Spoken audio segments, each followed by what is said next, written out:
Welcome to Joint Effort with Des Moines Orthopedic Surgeons. This podcast covers the pain and injuries that are associated with muscles, ligaments, and joints.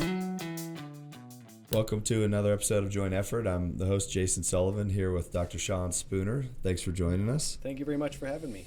So, Shawn, I've known you pretty much since I've been in town, and I know, kind of what you do and the service you provide to the community at UnityPoint Clinics, and I just want you to kind of tell our audience from your perspective kind of the things you specialize in and how you went down that path. So your family and sports medicine specialized, but you also have this strong niche currently in concussions, which is what you were telling me a couple years ago. It's almost overwhelmed your practice in general.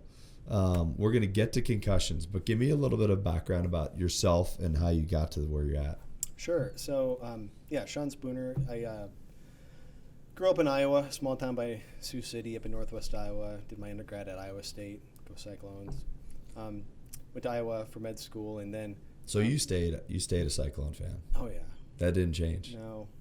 That's okay. I mean, that's. Yeah, I try to support everyone, but when it comes to it, do you root against Iowa if Iowa State's like not even involved, or are you okay with them doing it? No, I think it's good to see them succeed. Okay, because I know that there's some bitter fans on both sides that no matter what happens, they want to see absolute failure at all times, and I'm kind of I like to see both do well. Yeah. But Cyclones is diehard for you. It is. Okay. Clearly. Yep. Well, you got a basketball team this year. We do. Last night was a tough one. Who Kansas? Kansas. Did they lost lose? By 1. And then lost to Baylor by 5? Yeah. You're right in the mix, though. We are. And then you go to Kansas City. You guys typically win that tournament when you have a good team. So we'll see. You'll be all right. Yeah. All right, so Iowa State and then med school at Iowa? Yeah, I went to Iowa okay. And did that on a Navy scholarship. So afterwards, headed off to San Diego to do my family medicine training there. Finished that. They threw me around to a couple different places. South Korea. Really? Back to North Was Chicago. that deployment or how? No, it's a duty station there, kind of in the middle of nowhere, where they throw a family doctor into a place all by themselves and say, hey, "Good luck." And so, I'm sure you have stories from that. No, yeah, we could talk a lot about that experience, but it was great. But I had always had an interest in sports. Sports medicine, exercise, wellness, and so I had applied for what they call a primary care sports medicine fellowship. So It's 1 year, kind of heavy on the orthopedic, non-surgical orthopedic stuff, things you'd see, bread and butter injury kind of things. But as it happens, it also involves a lot of concussions, and we see those too. And so we learn to manage sport-related concussions. Towards the end of my career in the Navy, they tapped me to go run kind of this special clinic over in Afghanistan.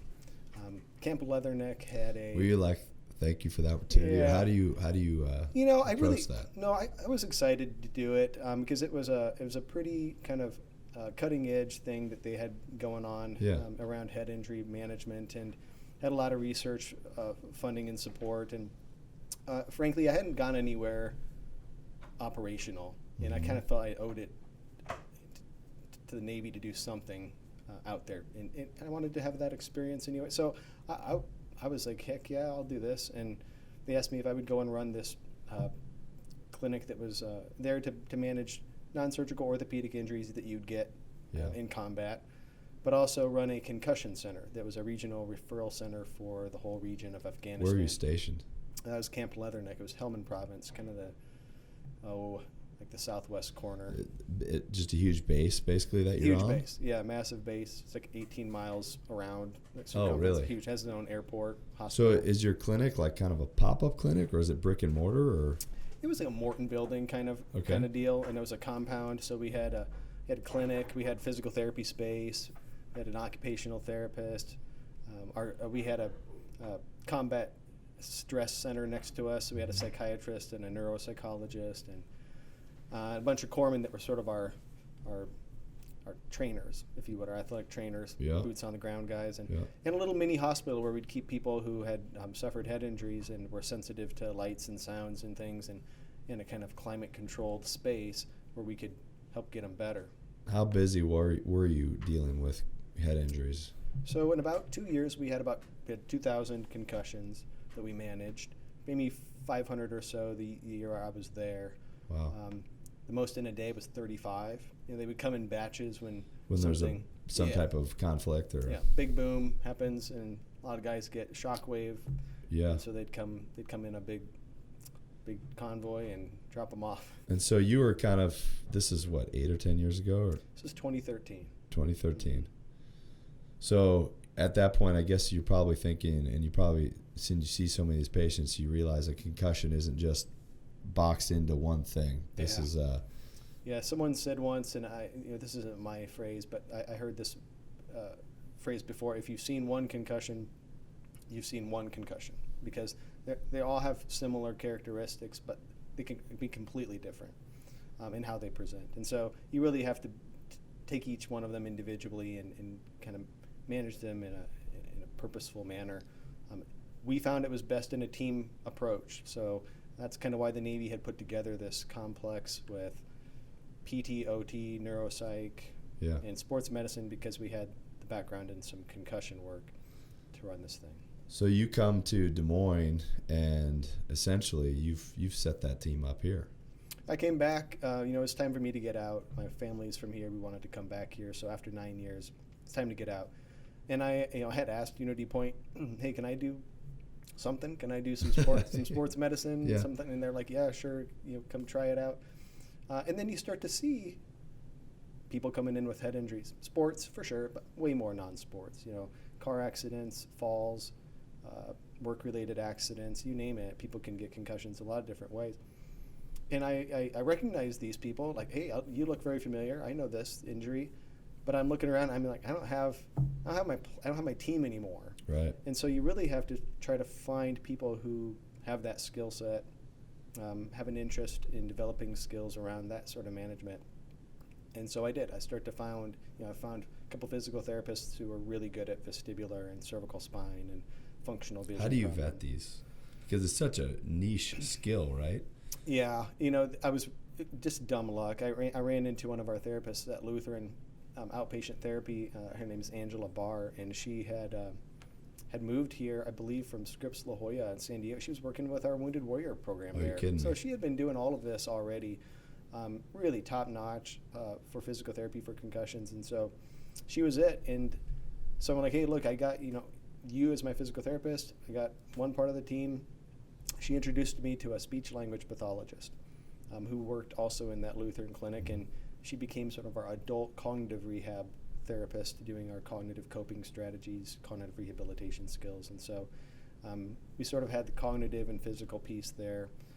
And then over time we've added a couple other really important pieces, a sports neuropsychologist.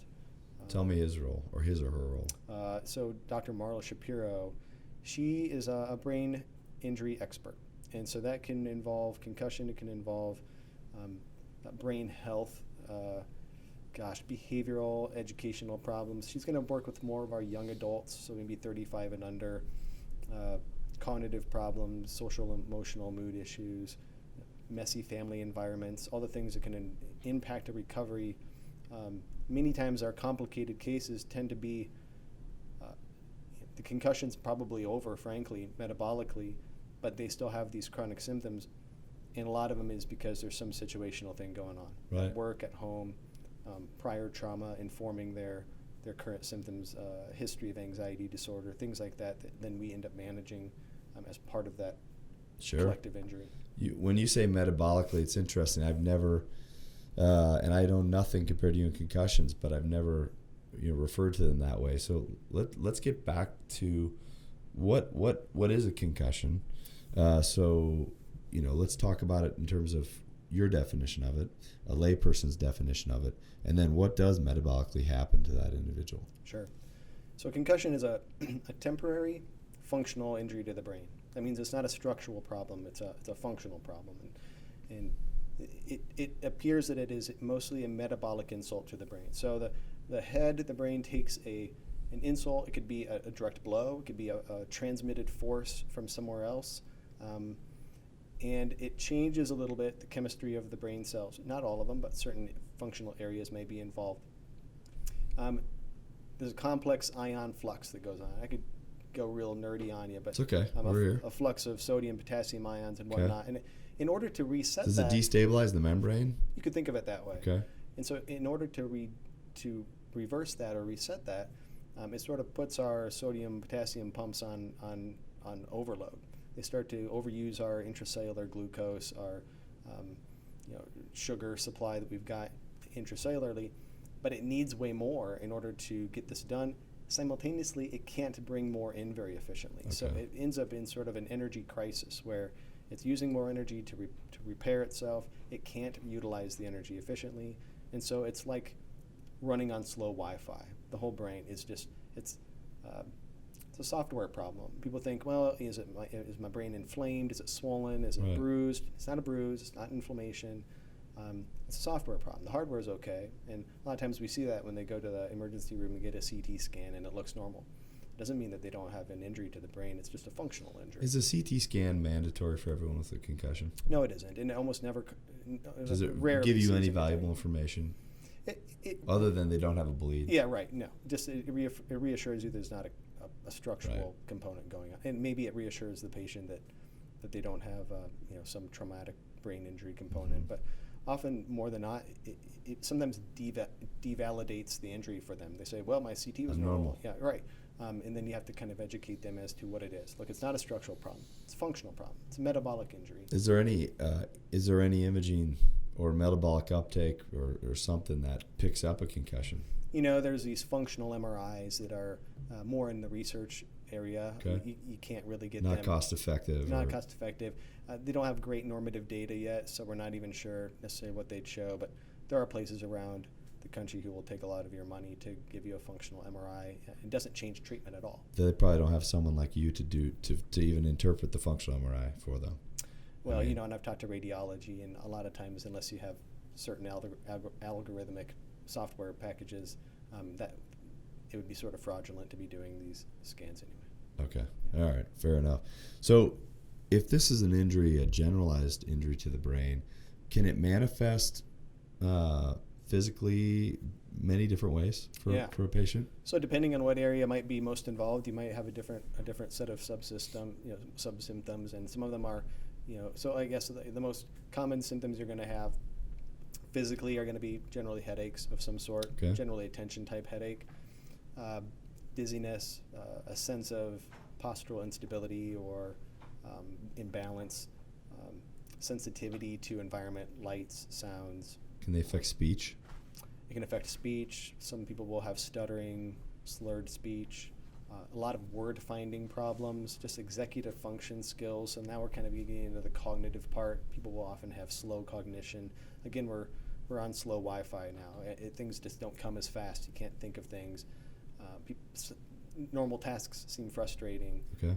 Functional memory problems where you forget what you were doing or forget where you're going or forget how to get there. And that causes a lot of emotional responses too, but if you don't feel like you're yourself, if you feel like your brain's not working, it's hard. Yeah, it's going to cause some anxiety, And, absolutely. And so, and then also, we think there's some effect to some of our, neurotransmitters that manage mood also. So our happy, sad hormones, stress hormones, and so people will exhibit more anxiety, emotional ability, crying very easily at certain things, responding things emotionally. So, what we try to do is educate them a little bit on that pathophysiology. Right. This is what the concussion is. It's a temporary, metabolic insult to the brain. On average, 2 to 4 weeks it takes for this metabolic chemistry set to sort of reset itself. Yep. And over that time, as your metabolism improves, so will your symptoms. And we try not to over-pathologize concussions because it can become a very psychological thing. A lot of reassurance, coach them to expect recovery, and then also to recover in a facilitated active recovery sort of way, which is different than how we used to coach people on recovery. You're basically enabling them to participate in their recovery as opposed to just saying, hey, good luck, wait it out, see what happens. Yeah, the old model of concussion treatment was no electronics, no lights, no sound, sit in a dark room and just wait to get better. And what we found is that actually impairs recovery, and a lot of people will takes longer to recover. Absolutely. So It should be an active recovery. We encourage people to continue to be, we encourage rest, but we use the term relative rest. So we want you to be cognitively active, physically active, but know that you've got maybe a different limit to that tolerance of activity. You have to pace yourself. But get back to work, get back to school, maybe with some accommodations, restrictions, precautions, of course, but we want you into that real world environment again. Don't want you sitting at home very long. And then let's help you get there slowly with some help. Is there any objective data? Like, are some of these tests that these sports teams take ahead of the preseason, and then they suspect a concussion, they have someone take a test or whatever? Does that ever help tip your cap towards, when you're talking to them, you're like, I'm not quite sure, and then you have them? Is there any objective measurements of a concussion?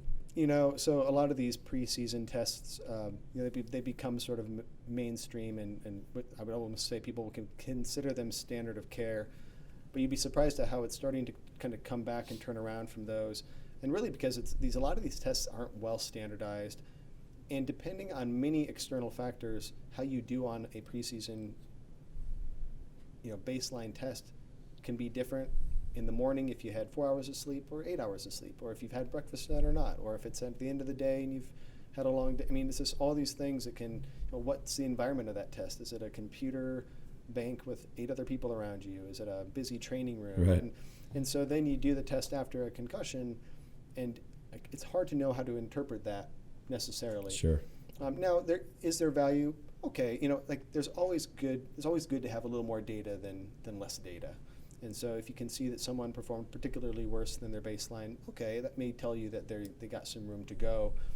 But it never, to me, changes how I manage people. It just helps give us a little bit. So objective information, not particularly. There's not a test for a concussion. There's some of this new stuff out on biomarkers and whatnot, and they're really more for trauma environment. Sure. CT, should we get a CT or not, that sort of thing, rather than on the sideline, let's tell you if you have a concussion. Yeah. In your practice, what are the 3 most common causes of concussion, generalized categories? Motor vehicle accidents. Is that number 1? Yeah, probably. Typically rear-ended, or does it not?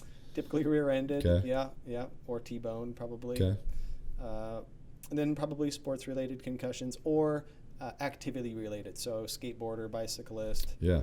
whether it's an organized sport or not. Those probably are our second most common demographic of concussions, and then falls, whether it be accidental falls or work-related injury falls. Yeah. What do you see as the greatest risk? What sports are the greatest risk that you see anecdotally, and are the commissions of the sports doing enough to protect kids or athletes? Yeah, I think you see a lot of concussions in soccer here specifically, women's soccer, probably even more than men's soccer, football, wrestling, cheerleading.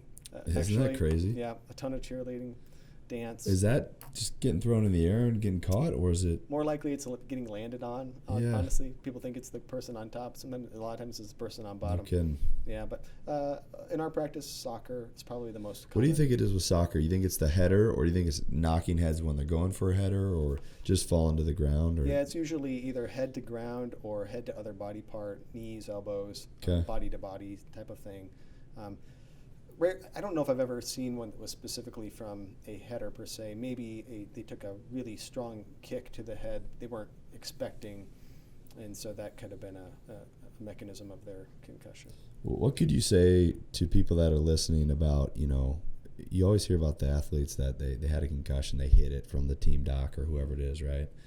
What are the risks of doing something like that versus being open about it and discovering the concussion with you and going through your protocol? I mean, what are the risks they assume by doing that? And that's a fantastic question. So we think really that some of these cases that you see in the media, prior NFL cases, things like that, they may have been because we didn't manage the concussions correctly.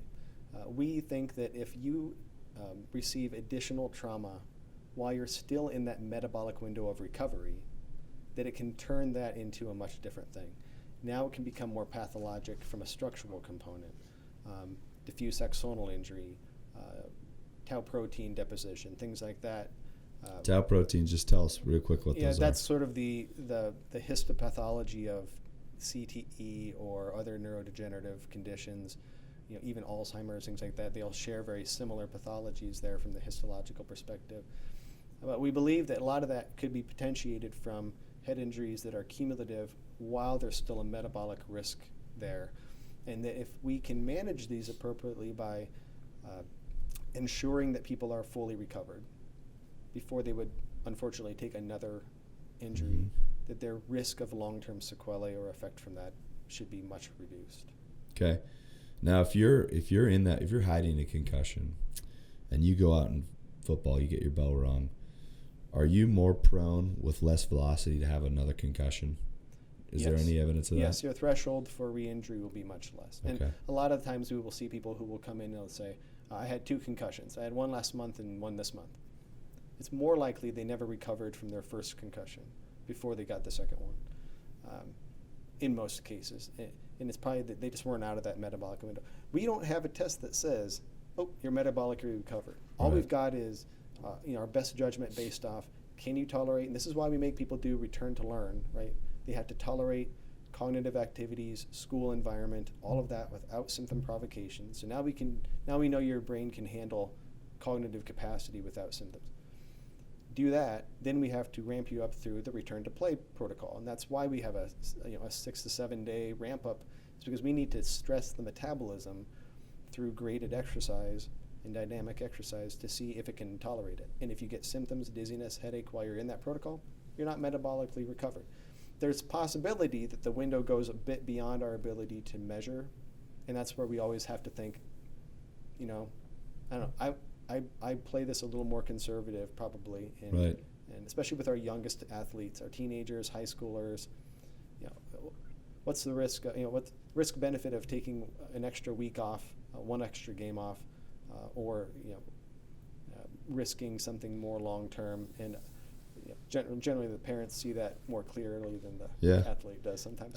You bring up kids, and I got to throw a little credit to my wife, because before I go on with the guest, I always say, hey, what do you want to hear about this? Because really that's who we're interested in reaching. And she said, are the differences in having a concussion in your youth and at what point of your youth versus being an adult? Are we more static as an adult and changes more permanent, or how does that play into your treatment algorithm and everything? Well, the adolescent brain and pediatric brain are more susceptible to injury. They're still developing. They have not reached a maturity level that they can tolerate as much of a trauma. So, yes, there's more concern with youth concussions from both a risk of obtaining a concussion and also a complexity of recovery than maybe someone in their 20s and 30s.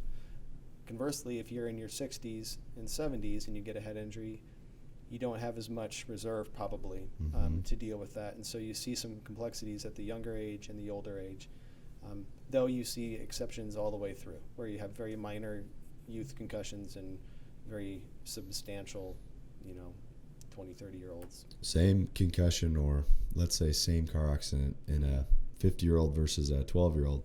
Who recovers quicker?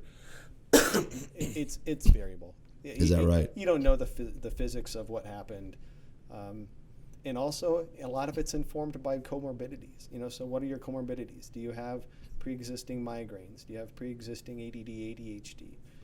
Do you have pre-existing depression, anxiety, insomnia? All of those things make your experience with a concussion potentially worse? Yes, there are risk factors for a complex recovery from concussion. One of the biggest ones we've actually become more aware of over the past couple of years is non-restorative sleep. So people who, a lot of us probably, just function on less sleep than we ought to, and that does not do well with a concussion. Or people who... You're talking sleep preceding the concussion? Yeah. Not just sleep after the concussion. Correct. It's like your couple days before you had it. Right. Let's say you have, let's say you have obstructive sleep apnea. Right. It's not diagnosed, and you're not getting restorative sleep, and you have sort of chronic insomnia. That may not be manifesting as cognitive problems or issues, but after a concussion, it sure can. And unless we address the sleep part, people do not get better. And that can go on for years. We've had individuals come in 2 or 3 years out of work, and we have them do something called cognitive behavioral therapy for insomnia with our neuropsychologist, Really? CBTI, in a couple of months. What does that help them do? Sleep better? Yeah. I mean, if your brain doesn't recover and restore at night, it cannot function appropriately. So it's been one of the most important pieces. How do you get someone to sleep better? I'm curious. Not drugs. It's a lot of, first it's coaching, sleep hygiene, basic stuff. Yep. But then someone like Dr. Shapiro and her ability to do this thing called cognitive behavioral therapy for insomnia, it's very complex. Some of the stuff she does is beyond my understanding. I won't pretend to know, but what I will say is a lot of coaching and therapy and reassurance, but also make sure they don't have functional things like sleep apnea. Okay. And a lot of people, do, and once those are addressed, their symptoms go away much quicker. Debunk a rumor for me that, there are certain things or supplements you can take to make a concussion resolve quicker. Yeah, there's no medication or supplement that has been proven in any research to improve concussion recovery. There's, if you look at you can postulate around some of the biology, and so, omega-3 fatty acids. There is some data to support melatonin. Actually, if you wanted to hold me to that, there is some data that shows. Is that just because it helps induce sleep? We do not know. No, independent of sleep. So independent of sleep, there's some studies that showed that melatonin at whatever dose helped recover cognition a bit faster. Yeah. And so, a lot of people do struggle with sleep, so that's a common thing we'll throw out there is a little melatonin. Have they looked at anything like dietary, like high sugar diets or caloric restriction or fasting related to concussion recovery? Not in any serious way. Nothing we know of yet. Okay. Honestly, the most effective thing that has been found to improve rate of recovery from concussion is adequate sleep and subthreshold aerobic exercise early after the concussion. So a lot of people talking like zone 2 type training? Yeah, so people would, back again, the old model was don't exercise. It's too much stress. What we found, and actually Dr. Leedy and his folks out of Buffalo had found, was that you can do some testing on a treadmill very early after concussion, and it's in sports-related concussions. Yeah. And you can find a threshold of, say, heart rate exertion that couples with exertion of symptoms.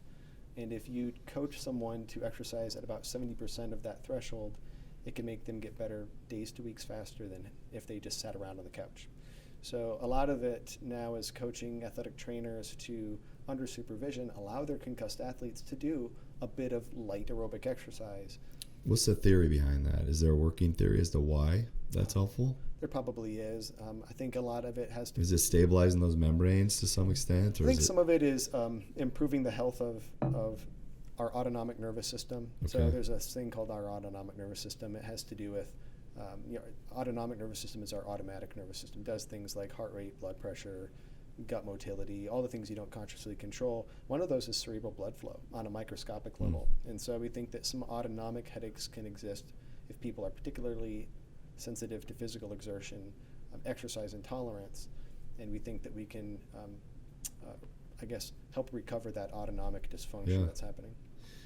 Lead me down. So functionally, I get a concussion tonight. I say, hey, Shawn, I need to be seen for this. Like, when are you getting people in related to their concussion? And lead me down their treatment path with you to, are you seeing them once a week? Are you seeing them to completion? Just give me a perspective on how that goes. The sooner the better if we can get someone in to do two things right away. Educate them on what is going on. Because they don't... Do you require someone else come with them to the visit?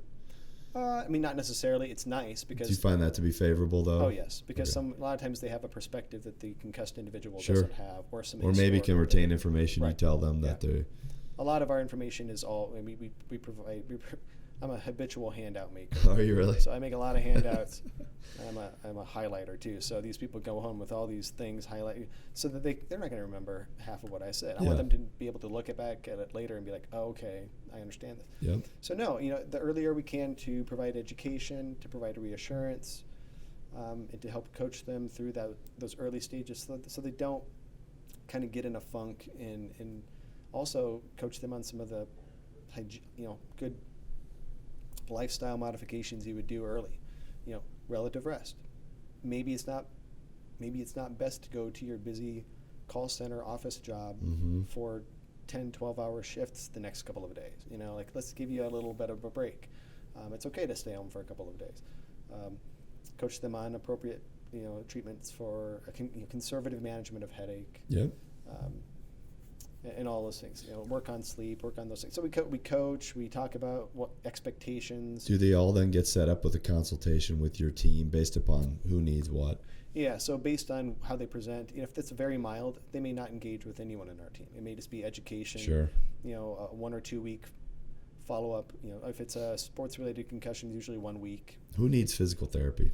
So folks who need physical therapy would benefit from physical therapy. Those who have probably more along the line of cervicogenic dysfunction, so neck strain, whiplash, functional vision issues. So those are going to be in the form of something called convergence dysfunction. It's the ability for the eyes to focus near and far. Yep. Saccadic function, bounce between targets. So if people have vestibulo-ocular issues, we send them to PT. They have cervicogenic issues. This is typically part of your workup when you're seeing them. Yeah. That's basically your physical exam component Yes. of everything. Yeah. You go through neck, balance. So if they have true vestibular dysfunction. That's incredible. Yeah. Very detailed. I mean, that's unreal. I mean, I thought I knew a working amount of information on concussions, but this is fascinating. I didn't realize the extent of your team and all that you're doing that goes behind it. Some of these are lasting, you said 2 to 4 weeks? Yeah, 2 to 4 weeks is probably the average. Some people are better in 3 days. Some people don't get better for 3 months. How do you manage the kid, starting quarterback, 2 weeks left in the season, he's got to play. How do you manage that? I'm just very truthful. I talk about the short-term, long-term risk. I'm not going to budge because of the passion and the emotion of an athlete. I'll be sympathetic to that, but I won't allow them within my my own abilities to put themselves at risk for something more. And so a lot of it's education. Look, this isn't just you can just ring your bell. This is serious, and this could be long-lasting. And young kids don't see much past tomorrow, and trying to help them slow down, understand what's happening. Are you the final authority then? So, like, you think someone's getting through the metabolic, impairment they have.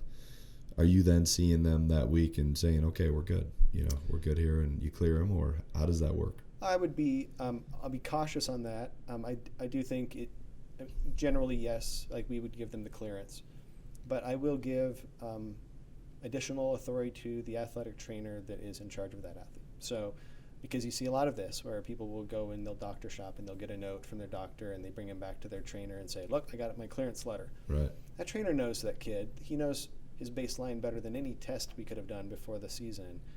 He sees him at practice. He knows how he acts. And a lot of times their eyes watching them, they know they're not right. Yeah. And they should have the power, and athletic directors should acknowledge that, to say, no, I don't acknowledge this letter right now because I don't believe you're safe. Yep. And so that's I really stress that with athletic trainers, especially young athletic trainers who are right out of training. They're a little nervous. They don't want to step on any toes. The kid is there. As long as you're doing right by the kid, it's all that matters. Absolutely. I mean, there's external pressures everywhere. Yeah. But so leads me into kind of my last question for you, and you're talking about long-term effects. We talked about threshold for having another one when you're still concussed. If you get through your concussive period a year later, are you at a lower threshold for having another one? Kind of like a boxer who has a really good chin, but as their career goes on, their chin is not as good. Is it like that with concussion, or do you think it normalizes? We don't know for sure. I think there's some theory that says that perhaps you are maybe more potentiated towards a head injury a year later. It may be also that for some reason genetically and physiologically you're more susceptible to concussion in the first place, and maybe that's why you received your first concussion. I don't know if we know enough to say that for sure. Okay. Certainly in the short term, probably weeks to months after, that would be true. A year out more. Hard to know. I think it's probably less. Probably a fairly marginal risk based off that. And then what are we long term? What have you seen in people that have multiple concussions? Are you talking depression, failure to, thrive in society, chronic migraines? Are we talking to something as bad as CTE, or is that more of a continuous blow to the brain that's subconcussive? We've seen all of those things. The majority of them do great, even the ones who have had 4 or 5 or 6 concussions. I think if they're managed appropriately, and I think if they have a favorable risk factor profile. So again, academic issues, attention deficit issues, mood disorders that coexist with concussions just don't respond as favorably. And so that's probably a little bit of a genetic piece to that. Yes, probably the most common is chronic headaches. Many people, and this is a challenge for us too, where some kids already had, or young people had chronic daily headache or chronic migraine. They get a concussion, they have headaches. But is it a functional headache from tension headache, migraine headache, or is it a concussive headache? And kind of working through that to understand you can go back to participating with some occasional headaches because we think your metabolic concussion is better, but you still have headaches. So right. Chronic headache, very common. But yes, I think many cases of anxiety more than depression. And then unfortunately those cases that we don't necessarily treat early, but we see them later, who will give us a history of, I've had 20 concussions, and in my sport, for example, motocross, racing, you see a lot of multiple head injuries in that. And they don't necessarily have a real sophisticated sports med team around them a lot of times, so they've done this over a decade. Yes, they will have some chronic issues with cognition, functional memory, emotional issues, substance abuse, maybe because they're trying to treat their own emotional issues with substance, and then that kind of compiles on it. And right. It can be kind of tough. We have seen cases of CTE that are unfortunate, and you don't know that definitively. You can't diagnose CTE whilst an individual's alive, technically, but you can postulate that they have some sort of chronic neurodegenerative condition from head injuries. Right. Well, this is about as eloquently as anyone can speak about a topic. This is amazing information. I would urge anyone who's got a kid who has a concussion in the future, or even if they themselves have had these repetitive episodes, to come see this guy, because he's got the team, and it's an amazing service you're providing to Central, to Des Moines. So we appreciate you very much coming on. Thank you for having me. You got it. Thanks for listening to Joint Effort, a podcast from Des Moines Orthopedic Surgeons.